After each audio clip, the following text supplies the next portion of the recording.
Hello दोस्तों, आज की इस वीडियो में हम करणी एवं घातांक चैप्टर से कुछ महत्वपूर्ण टॉपिक को सॉल्व कराऊंगा, जिन्हें आप क्वेश्चन को देखकर कम से कम समय में आंसर बता सकते हैं। चलिए क्वेश्चन नंबर पहला देखा जाए। जैसा कि आपको इस तरह का क्वेश्चन दिखाई दे, अर्थात कणी के अंदर 7, कणी के अंदर 7, कणी के अंदर 7, अर्थात यह कणी अनंत की तरफ इस तरह बढ़ती हो, तो ऐसे क्वेश्चन को बिना हल किए ही हम आंसर बताते हैं। जैसा कि इसके अंदर जो अंक होता है वह अंक ही हमारा आंसर होता है, तो इसका आंसर हमारा 7 होगा। जैसा कि विकल्प डी दिया है, अतः इस प्रश्न का विकल्प डी सही होगा। अब हम चलते हैं अगले क्वेश्चन की तरफ। अगले क्वेश्चन में सेम पहले क्वेश्चन की तरह ये भी क्वेश्चन है, लेकिन यहाँ पर हमारा डैश अनंत नहीं है। जब अनंत नहीं है तो हम इस क्वेश्चन को कैसे सॉल्व करेंगे। इस क्वेश्चन को सॉल्व करने से पहले देखते हैं कि कणी के अंदर कौन सा हमारा अंक है। इस अंक को हम उतार लेते हैं, अर्थात लिखने का काम करते हैं। लिखने के बाद अब हम कभी भी ऐसे क्वेश्चन में हम घात के रूप में कभी भी यहाँ 2 लगाते हैं। 2 लगाने के बाद अब देखते हैं कि यह अंदर जो भी अंक लिखा है वह कितनी बार है, अर्थात 1, 2, 3, 4, 5, 6, अर्थात 6 बार है। तो इसका घात हम 6 लिखते हैं और हमेशा 1 घटाने का काम करते हैं, और इनका बटा हम यहाँ 2 की घात जो होता है यही लिखते हैं। तो जब इसे हम हल करेंगे तो हल करने के बाद हमारा होगा, अर्थात 8 की घात, अब यहाँ 2 की घात 6 का मान हमारा 64 होता है, और इसके ऊपर इससे 1 हमारा कम मान होता है। तो 8 की घात 63/64 इस प्रश्न का हल होता है, जैसा कि हमारा विकल्प में बी में यह मान दिया है, अतः इस प्रश्न का विकल्प बी सही होगा। अब हम चलते हैं अगले क्वेश्चन की तरफ। अगले क्वेश्चन में प्रश्न 1 की भांति जैसा इसका मान हमारा 7 होगा, तो हम 7 यहाँ लिख लेंगे।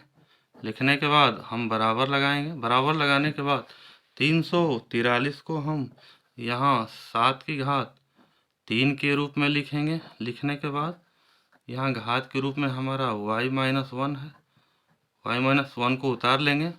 अब हम 7 को उतारने के बाद अब इसका हम घात में गुणा कराते हैं, तो 7 की घात अब हम लिखेंगे 3 का, इसमें जब हम गुणा कराते हैं तो 3y-3 होगा।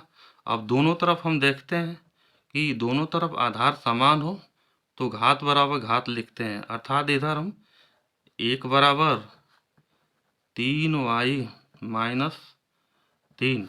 अब हम 3y बराबर जैसे भी इसको इधर भेजते हैं तो 4 हो जाएगा, और y बराबर 4/3, 4/3 अर्थात y का मान हमारा 4/3 हुआ। अतः हमारा विकल्प बी यहाँ सी सही होगा। अब हम चलते हैं अगले क्वेश्चन की तरफ।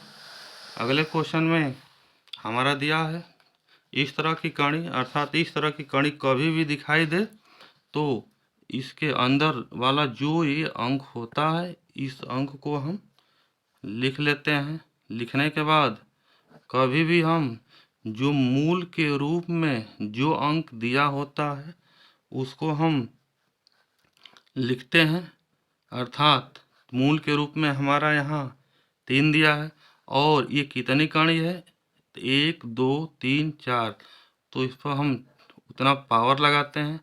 उसके बाद इसके अंश में इससे कम 1 घात कम तक हम यहाँ लिखते हैं, तो 3 की घात यहाँ 3 लिखेंगे। उसके बाद हम इधर फिर 3 की घात 2 लिखते हैं, फिर धन के रूप में 3 की घात 1 लिखते हैं, फिर धन 3 की घात 0, अर्थात 0, 1, 2, 3 इस तरह हम लिख लेते हैं। अब हम इसे हल करते हैं, तो हल करने के बाद किसी के घात 0 का मान 1 होता है। उसके बाद आगे बढ़ेंगे, 3 की घात 1 को हम यहाँ 3 लिखेंगे और 3 का यहाँ हम वर्ग करेंगे तो 9 होगा और 3 की घात 3 को हल करेंगे तो हमारा 27 होगा और सबका बटा हमारा 3 की घात 4 है तो इसको हल करेंगे तो हमारा 81 होगा।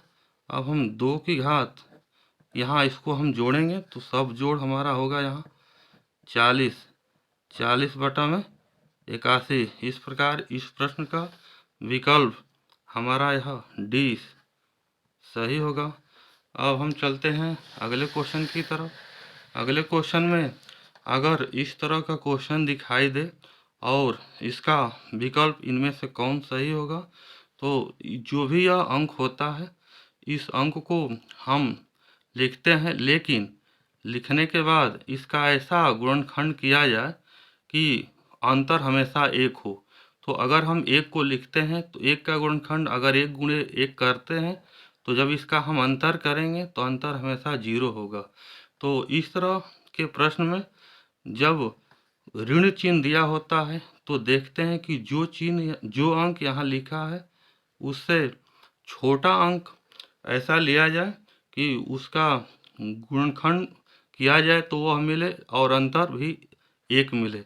तो 1 से छोटा हम 0 लेंगे, तो जब 0 लेंगे तो हम इसका गुणनखंड करेंगे तो 0 गुणे 1 लिखते हैं, अर्थात इन दोनों का गुणा करेंगे तो यहाँ 0 हो जाएगा, 0 होगा और इन दोनों का अंतर करेंगे तो 1 भी हो जाएगा। अतः यह मान हमारा 0 और 1 के बीच होगा।